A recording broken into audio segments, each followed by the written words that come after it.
नमस्कार मित्रांनो, कसे आहात सगळे? तर आज मी मार्केटमध्ये गेलेले थोडीशी शॉपिंग करायला. तर माझा पहिलाच व्लॉग आहे. मला अजून मी कॉन्फिडंट नाही आहे की मी कसं शूट करू, काय करू. थोडीशी लाज वाटते कॅमेरा ऑन केला की.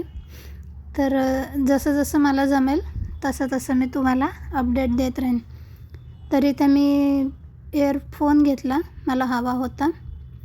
थोडीफार शॉपिंग केली आणि आता झालं. मी जास्त नाही रेकॉर्ड करू शकले म्हणून मी निघाले तिथून. तर आता घरी जाऊन सांगते तुम्हाला काय झालं नक्की. छोटासा स्कॅम झाला. स्कॅम सध्या तरी नाही म्हणता येणार, कारण बाबांसाठी मी औषधं मागवलेली.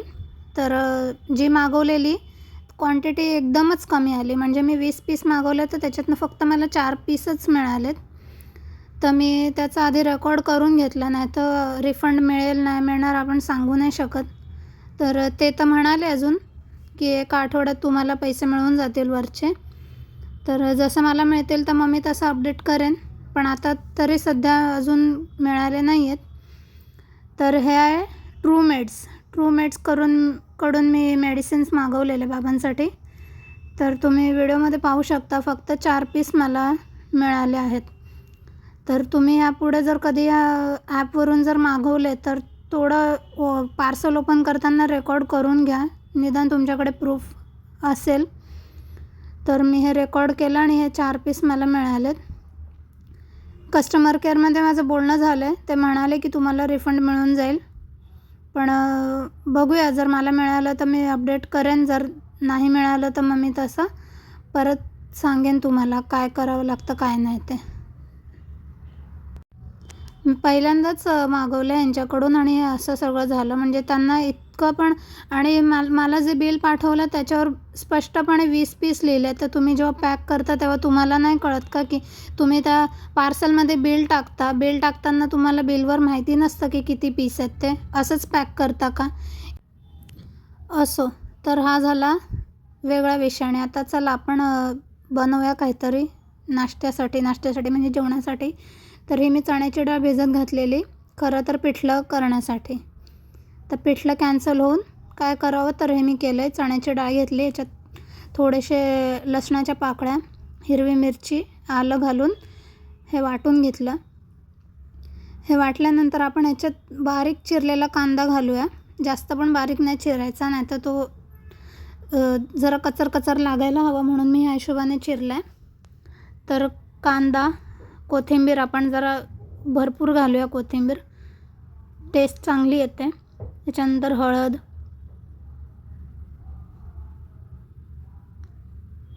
तुम्हाला जसं हवं तसं तुम्ही त्याच्यात घालू शकता. मी हळद आणि मीठ घातल्यानंतर थोडंसं लाल तिखट घातलं आहे, म्हणजे जरासा रंग येईल म्हणून.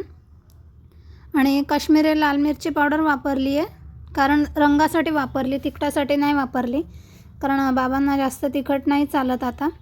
तर म्हणून मी आता काश्मीरी लाल मिरचीच वापरते. आधी तिखालाल वापरायचे, पण आता काश्मीरी वापरते. तर हे सगळं घातल्यानंतर तुम्हाला ह्याच्यात हवे असेल तर तुम्ही जिरे पण घालू शकता, ओवा जिरे घालू शकता, काय हरकत नाही आहे. तर आपण आता हे सगळं मिक्स करून तळून घेऊया छोटे छोटे भज्यासारखे. तर हे झाले आपले रेडी चण्याच्या डाळीचे भजे. तर तुम्ही बनवा झटपट आणि एन्जॉय करा. तर आपण आता थाळी बनवूया. आज खिचडी केलेली, गरम गरम नरम खिचडी. त्याच्यानंतर आपण खिचडी वाढल्यानंतर घेऊया लोणचं.